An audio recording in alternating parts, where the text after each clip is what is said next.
good? What's good? What's fuck? This shit getting loose, man. What? Tighten it.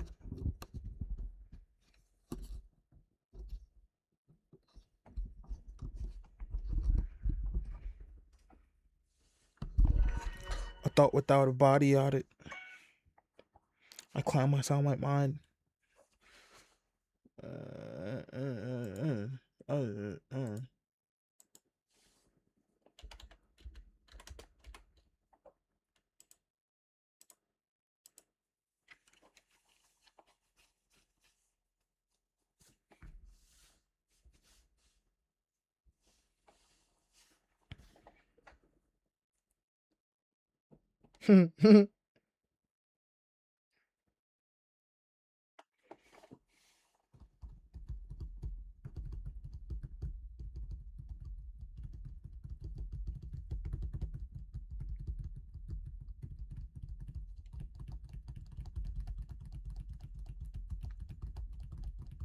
um.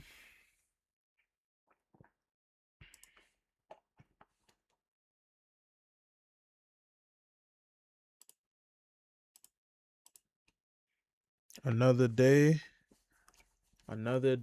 another true crime documentary.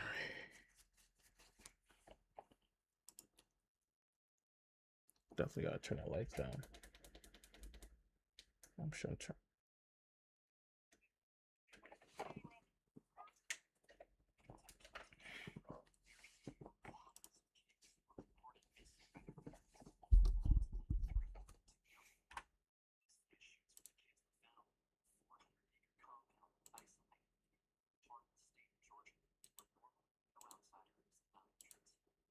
Massive pyramids, a towering sphinx, and strange monuments.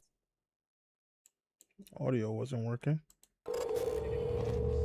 Say hey, wave in the camera. What's your name? Pay attention to these children. They are just two of hundreds of kids who were reported missing by their parents between 1993 and 2001. This footage shows where the kids were found, a 400-acre compound isolated in a rural part of the state of Georgia, where normally no outsider is allowed entrance. The footage shows massive pyramids, a towering sphinx, and strange monuments.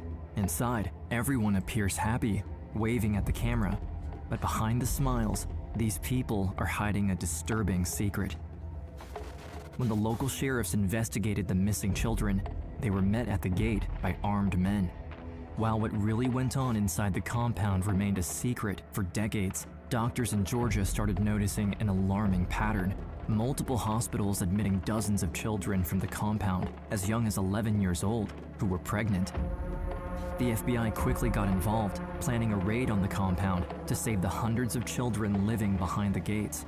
But the FBI was afraid of having a repeat of the attack in Waco, Texas, a cult raid which saw dozens of young children murdered and sparked mass hysteria.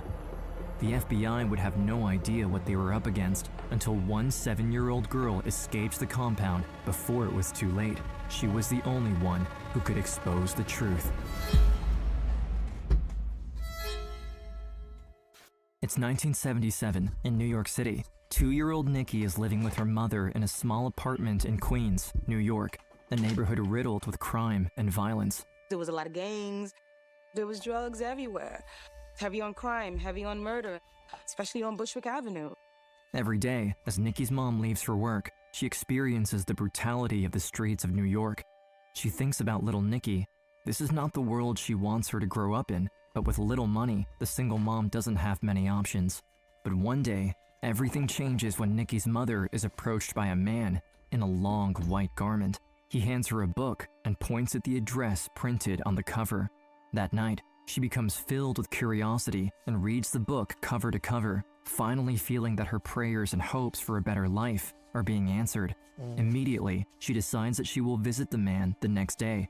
As she walks down the street, she proceeds with her usual caution, but as she approaches 717 Bushwick Avenue, she feels the air around her begin to change. Slowly, she hears the faint sound of a choir singing. As she walks in, she sees children laughing, playing, and running around freely in beautiful garments. she comes face to face with an entire community, a community who preaches about their struggle while lifting each other up. After this first meeting, a new routine starts for the young mother. She begins attending the gatherings regularly, finally finding a place that feels like home. Slowly, the streets of New York feel safer with the help of this new community, and as the years go by, Nikki's mom starts to change. She finally sees a future for her and her kids, one that is hopeful and full of possibilities. Nikki, now 7 years old, starts to become more and more aware of her mother's faith, and for the first time since her mom's discovery, she tags along to a sermon with her. Nikki's mom watches her daughter as she enters. Seeing her child carefree and surrounded by such peace and joy brings tears to her eyes. Behind this safe community is one man who made it all happen. It's charismatic preacher, Dr. Dwight Malachi York. He could walk in this room and get along with everybody. He knew how to bring people together, and that was his personality.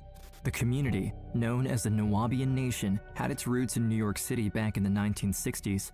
At the time, the city was an even more dangerous place to live, especially for African Americans, who faced daily discrimination and violence in the years following segregation.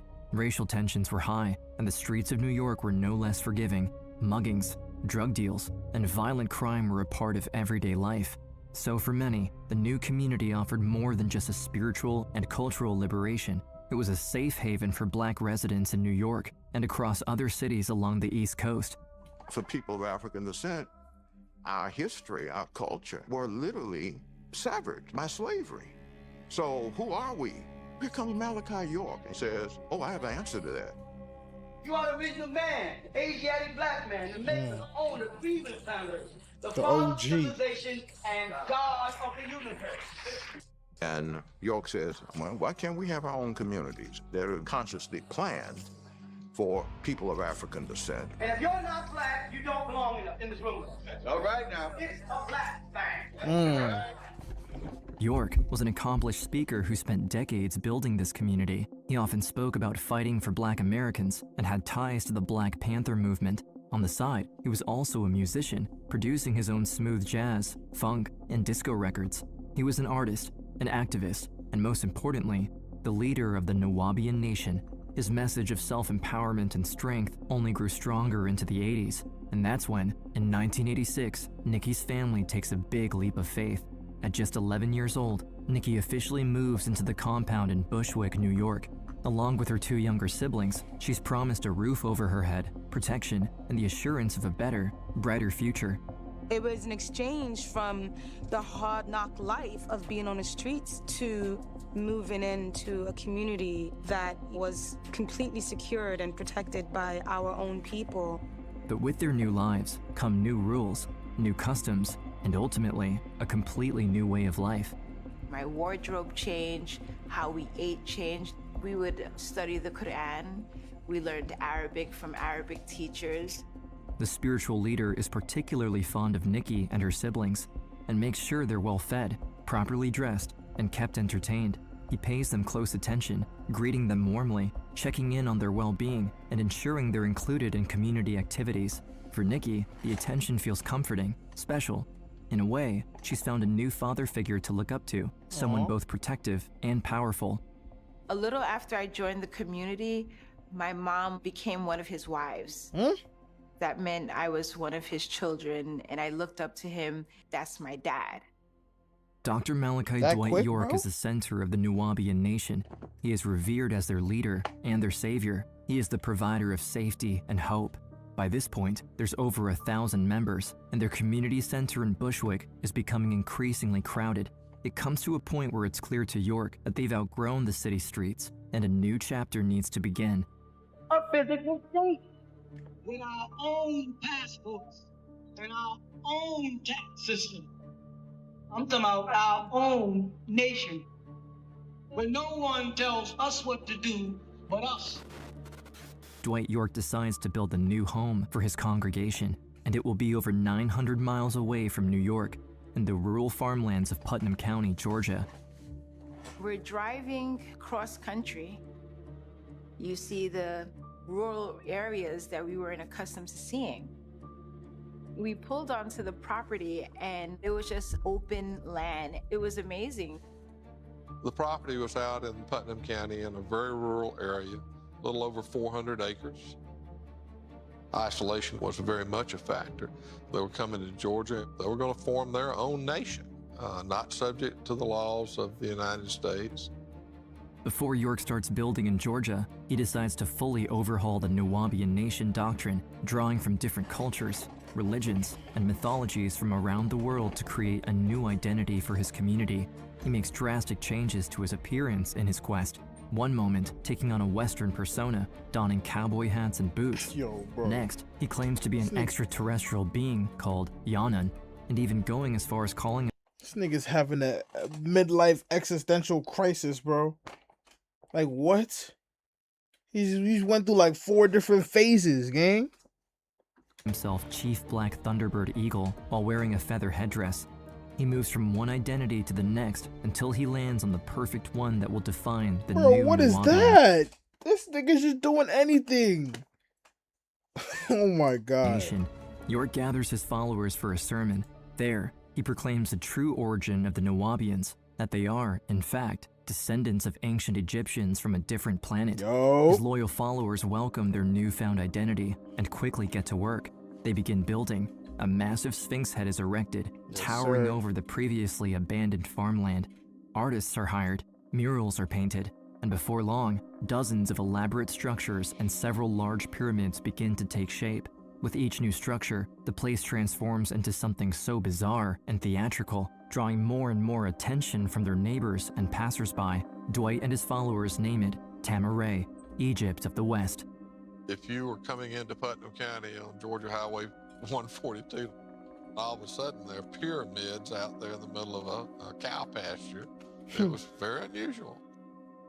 Have you seen their property out there? Oh, I've seen it. What do you think? I think it's kind of strange. Though the neighbors are confused by the strange new community, the compound isn't disruptive. The grounds stay tidy. Yeah. There's no noise and no trouble. It's strange to look at, yes, but it appears harmless.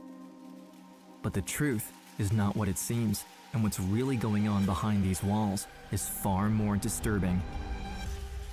2 years after joining the Nuwaubian community, Nikki finally feels settled in her new home. But then, one day, one of York's wives finds Nikki alone on the grounds. She calls her over urgently, leading her to a private room, and that's when the woman tells the young teenager something she never expected. One of the wives, she had a conversation with me and said, York would be the person that would teach me about sex, and she would help me and talk to me because, you know, these are things that you want to know as a growing woman. In a state of shock, Nikki doesn't know what to do or how to feel. She just listens. Maybe this is normal, and every other young girl in the community gets the same talk from Dwight York as part of his teachings. After all, he is the respected leader, the prophet. One of the things that he told us is the person who takes your virginity, that's the person that you're always going to be connected to and loyal to. That's when the 45-year-old York comes in and locks the door behind him, leaving him and Nikki alone in the room. The young teenager looks at the man she calls her father. Something feels wrong. Suddenly, a strong sense of fear washes over her. In that moment, the trust she once had in him shatters. And he was just like, it's not a big deal. Like, Why are you making this a big deal? It wasn't something that I wanted to do, and he just kind of held me down and just did it. Bro. I was miserable. I used to write him many letters saying that I hated my life. And, you know, I wish I wasn't born, but there's nothing I could do about it. This is someone who, for all of my life, was our leader, our master teacher. So when you have that ingrained in you, you don't want to leave. The world she thought she understood, the people she thought she could rely on, all feels different now. Everything has changed, and there's no going back. Making my Nikki stomach stays turn, quiet, bro. trapped by the rules, and by the eyes constantly surveying her, making sure she stays loyal and doesn't disrespect the leader by going against his teachings. With no one to turn to, not even her own mother, it feels like there's nowhere else to go. It completely starts out with gaining their trust. Your parent is telling you that this is God and this is our Savior. So they believed they were supposed to do whatever they needed to do to please him. It's nasty, bro. Nikki lives in fear, like what? harboring a secret that she tells no one. Everyone in the community acts normally, praising Dwight York, worshiping their leader, not knowing the darkness this man possesses. But as the teenager grows up, something inside her tells her that she's not alone. I started seeing the patterns of certain things. It started to remind me of how miserable I was when things started happening to me. York's power has only grown, unchallenged and out of sight. A part of Nikki knows she needs to escape to save herself and the other children, but the fear of leaving behind everything she knows, everything she has ever had, is strong. Man, fuck all that. Having been herself a victim of Dwight York is one thing, but seeing the same thing happening to younger children is another. In spite of years of manipulation and grooming, Nikki can still see how wrong everything is. Over time, she realizes that she needs to escape, not just for her sake, but for all the other girls who need to be protected. Being in a space that's supposed to be holy and pure and protected and happy, but we're miserable, times keep getting worse and worse. And I was scared to leave because I'm not going to be protected. I don't know anything on the outside. But some parts of me was like, I'm willing to go to the unknown. However, her mother doesn't see it that way. For her, the community is what saved her and her kids from the dangers of the world. So when Nikki gathers up the courage to confess her plan, her mom's reaction takes her by surprise. The side she has chosen is not her daughter's. And that's when a campaign of intimidation and pressure begins, led mainly by York, but also by her own mother. So you mean to tell me the mom brought her into this cult-like society? Daughter gets graped. Daughter gets essayed by the leader of this community. A daughter comes to mom, says, yo, we got to get up out of here. Something not right. Mom like, nah, gang. We staying right here. What? What type of funny shit is that? Despite the heartache, Nikki tries to stay strong. With no family on the outside to help her, she tracks down a former cult member, now living in Atlanta, who offers her a place to stay while she reaches safety. Meanwhile, York is furious to see one of his daughters trying to leave him. The betrayal is huge, and his pride is on the line. Nikki, by openly rejecting him, has cornered him. That's when York takes an unprecedented decision. In an attempt to save face, Nikki is not leaving him. He is the one kicking her out. The day I left, I was scared and numb and feel like this is it. If I'm gonna die, then at least I made that one thing that choice of my own, because I didn't have any choices. I had to do what I was told the whole time. Her mission is clear: expose the disturbing truth about York's cult and save the children still trapped at the compound before it's too late. But unbeknownst to her, the FBI is already on it. For years, the FBI has been quietly building a case against the cult leader, ever since they started receiving the most unusual phone calls from across the country, calls from parents who all had missing children. We would get calls from a mother or a father. My daughter's down there in a cult. I can't get in touch with her. I don't know what's happened. Can you try to find out from me? But I would go there. There's always an armed guard at the gate. So they wouldn't let you on the property. At that time, I didn't know what was going on. Then, doctors from the surrounding area started sounding the alarm. They were uncovering a horrific pattern. Girls as young as 11 years old were showing up at hospitals pregnant. As they traced their locations, they all— You said as young as who? Young as 11 years old were showing up pregnant? Am I stupid, or you can get pregnant at 11 years old? And Who the fuck even did it? Nah, gang. Showing up at hospitals, pregnant. As they traced their locations, they all came from one place, the Nuwaubian compound. While agents continue their investigation into York, there's growing concern about the potential violence and innocent lives that could be lost if the FBI confronts the community leader directly at the compound. We had received information over the years that he had a stockpile of weapons. We were concerned about a shootout. York becomes increasingly aggressive and reckless, appointing armed guards to guard the gate, while the locals of Putnam County become even more wary of their strange neighbors as things escalate. When I went by there one morning, they're marching around with guns, and I just don't think that's the thing to have. When you're met with armed individuals who claim that they're not subject to your laws, armed conflict is usually instantaneous. We're going after the leader of a cult. How are we going to do this? How do you infiltrate a cult? It's clear that something sinister is happening at the compound, but with no witnesses willing to talk about it, authorities are left in a tough spot. Both the FBI and law enforcement in Georgia don't want to have a repeat of Waco. We have what appears to be a fire going on right now, raging at the Branch Davidian compound. In 1993, in Waco, Texas, just 1 year before the investigation on the Nuwaubian Nation leader Dwight York began, a 51-day standoff between the FBI and a religious group called the Branch Davidians ended in a deadly fire, resulting in 76 deaths, including 25 children. What began as an attempt to serve a search and arrest warrant escalated into one of the most tragic events in U.S. history. The aftermath sparked outrage in the media, with witnesses and survivors criticizing the government's handling of the situation. Now faced with the same fear, authorities are deeply concerned about how to handle their investigation on York. For nearly a decade, they did everything to build a strong case against the leader, but what they really needed was a real victim statement, someone on the inside who knew what was going on to expose the truth. And that's when Nikki, the girl who had just escaped, decides to come forward.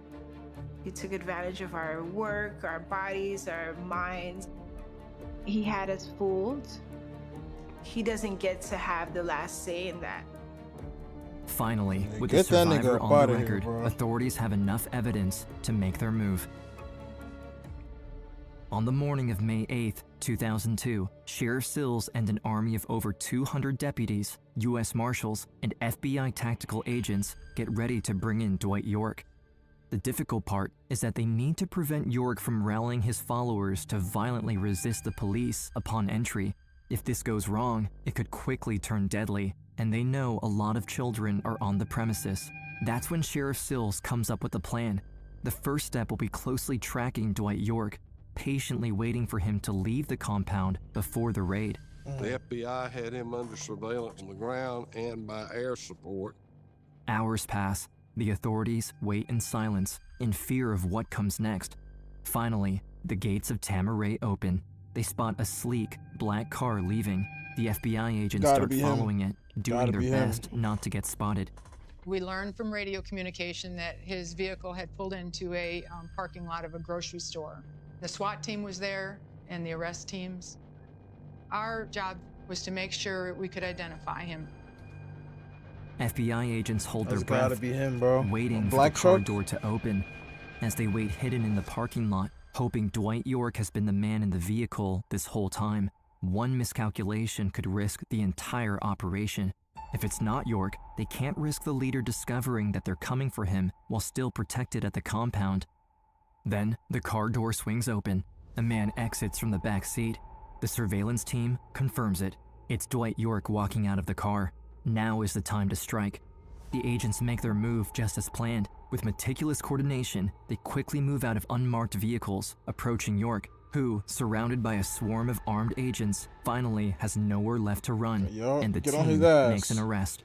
Now, it's Sheriff Sills' turn to complete his mission.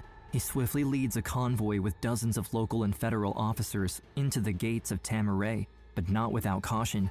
Hundreds of innocent children and their families live on the grounds. Despite anticipation of resistance and retaliation, they enter without force through the main gates. As the deputies swarmed in, we created a big perimeter. The raid was a show of force involving hundreds of local and federal officers.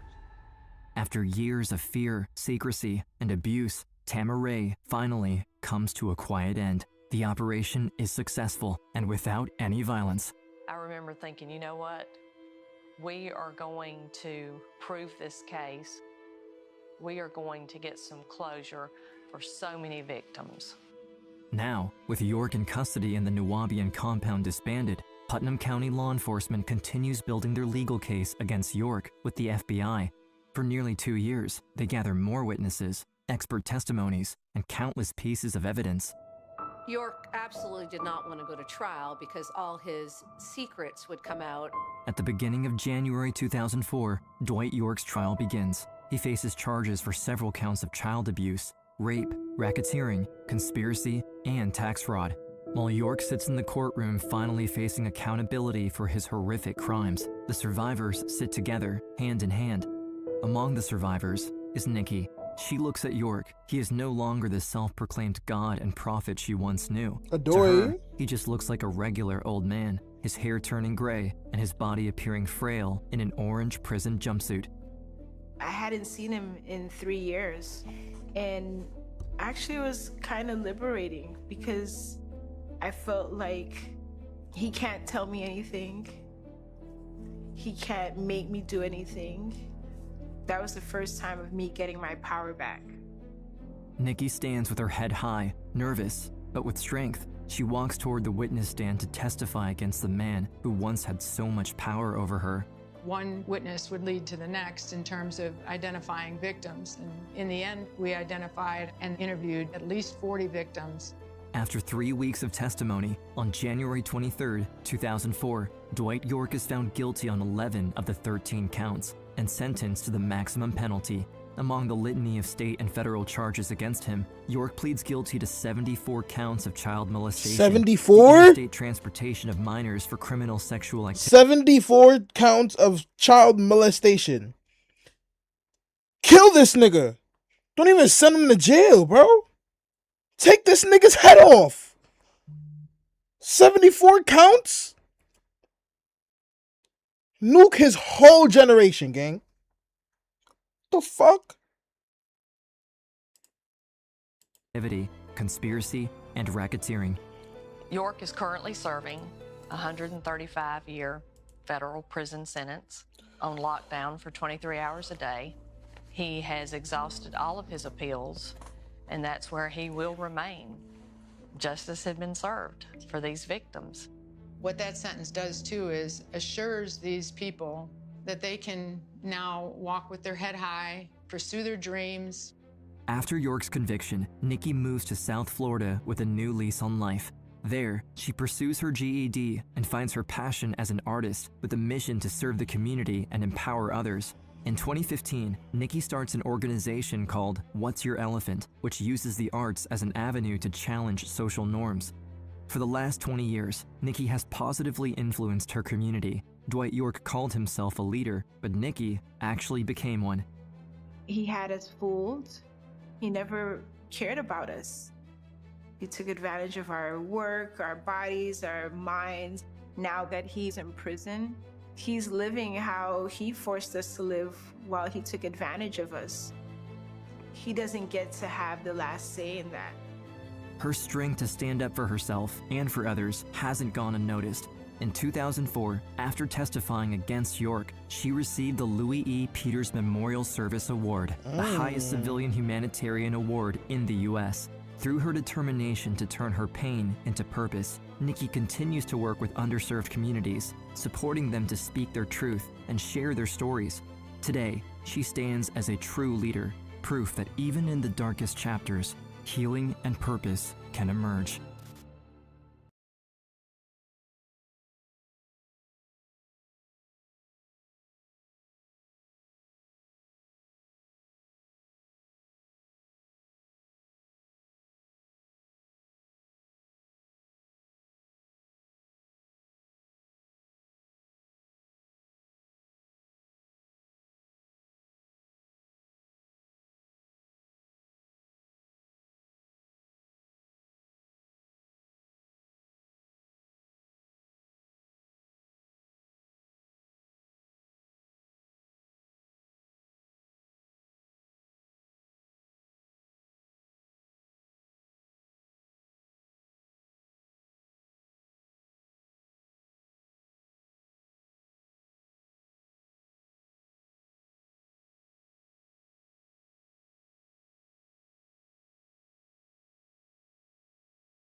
Say hey, wave in the camera.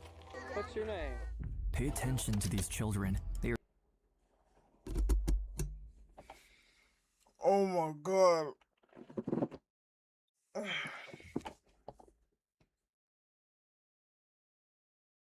What's good, J Dog? I ain't gonna lie, it might be fries, bro.